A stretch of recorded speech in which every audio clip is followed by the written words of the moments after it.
সেটা বিস্ফোরণের আকার নেয়।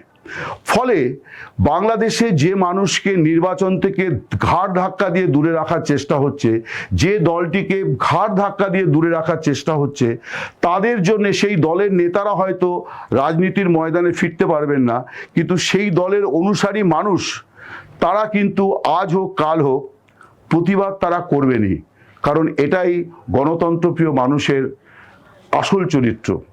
আমার মনে হয় বাংলাদেশে এমন গণতন্ত্রপ্রিয় মানুষের সংখ্যা নেহাত কম নয়, তারা এই স্বৈরতান্ত্রিক আচরণের মুখে মুখ বন্ধ করে আছেন। বিএনপি নেতৃত্ব তারেক জিয়া, তাকে এই বিষয়টি খেয়াল রাখতে হবে। আজকে আমি দেখছিলাম যে তিনি তার মায়ের জানাজায় শেষ যাত্রায় যেভাবে মানুষ এবং প্রশাসনের সর্বস্তর থেকে তারা মানুষ সহযোগিতা করেছেন, এবং সত্যি গতকাল বাংলাদেশ একটা অন্যরকম বাংলাদেশ ছিল। একজন আইনজীবীকে পিটিয়ে হত্যা করা ছাড়া গোটা দেশ থেকে তেমন কোনো হিংসার খবর তেমন একটা আসেনি, এবং শোকাচ্ছন্নই ছিল গোটা পরিবেশটা, এ নিয়েও কোনো সন্দেহ নেই। এবং এর পেছনে যে খালেদা জিয়ার প্রতি একটা শ্রদ্ধা ভক্তি কাজ করেছে মানুষের মধ্যে, কোনো সন্দেহ নেই।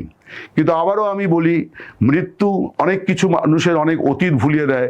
খালেদা জিয়ার রাজনীতিও পুরোটাই সমুজ্জ্বল ছিল, এটা নিশ্চয়ই কোনো গণতন্ত্রপ্রিয় মানুষ বলবেন না, কিন্তু আজকে সেগুলি আলোচনার বিষয় নয়।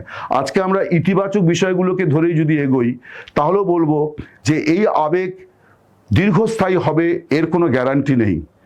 ফলে তারেক জিয়া তিনি তার দলকে, তার সরকারকে কিভাবে চালিত করবেন, এবং এই যে জনক্ষোভ যেটা এখন প্রস্ফুটিত হচ্ছে না, বিস্ফোরিত হচ্ছে না, যে কোনো সময় হতে পারে, সেই পরিস্থিতি তিনি কিভাবে মোকাবিলা করবেন, এটা একটা বিরাট বড় প্রশ্নচিহ্ন।